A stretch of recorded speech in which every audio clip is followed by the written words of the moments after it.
ভেস্টুপ্লাস্টি prosthetic mouth preparation. অনেক সময় আমাদের যদি রিচ যদি কম থাকে তাহলে আমাদের ডেঞ্চার যে ব্যবহার করে ডেঞ্চার রিটেনশনটা আমাদের প্রপারলি হয় না। সেই জন্য আমাকে রিটেনটিভ এরিয়া বাড়ানোর জন্য আমাদের যে চোয়ালটাকে আমরা বর্ধিত করতে পারি। সেই বর্ধিত করার মাধ্যমে আমরা জানি যে যত বেশি সারফেস এরিয়া বাড়বে বা যত বেশি এরিয়া বাড়বে তত রিটেনশন ভালো হবে।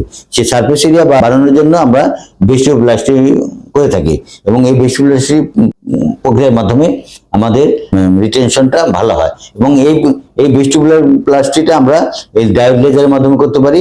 সেটা একদিকে যেমন আমাদের ব্লিডিং কম হবে, কারণ এটা বিশাল এরিয়া নিয়ে করা হয় ভেস্টুপ্লাস্টি, ব্লিডিং ফ্যাক্টর হতে পারে। সেই ব্লিডিংটা কমানোর জন্য আমরা এই লেজারকে ব্যবহার করতে পারি ভেস্টুপ্লাস্টি প্রক্রিয়া। এবং একসাথে এবং আরেকটা যে জিনিসটা হচ্ছে আমাদের হিলিংটা খুব দ্রুত হবে এবং পোস্ট হিলিং যে পোস্ট অপারেটিভ যে ডিসকমফোর্ট এটা পেশেন্ট ফিল করবে না। এই জন্য আমরা এই সার্জারিটা ভেস্টিবুলার প্লাস্টিটা আমরা করতে পারি এই লেজার মাধ্যমে।